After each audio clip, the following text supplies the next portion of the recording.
Hello everyone and welcome back to another video. In today's video I'm going to show you how to fix Feedly OPML import not working. If the OPML import is not working in your app, it's usually due to file format issues, account limits, or app glitches.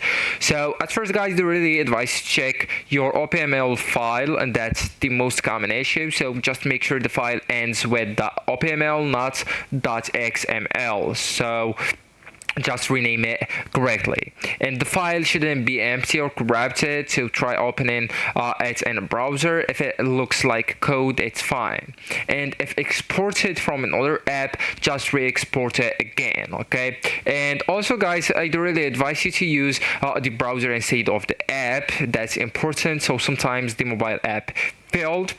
So just go ahead with your phone's browser or Google Chrome, for example, and just tap on the search bar and type right there Feedly. Okay, alright, so Feedly, and then just go with the first website with the green icon, and afterward you will need to log in to your account, and right here just import the OPML from there, okay, from the website. So this works better than the app. And also guys, you will need to check the Feedly account limits. So the free accounts have limits on number of feeds, and if your OPML file has too many feeds, import may fail silently.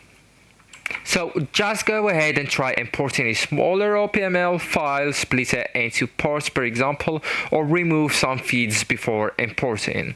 So actually guys, that's it. This is the end of the video. Thank you so much for watching, and goodbye.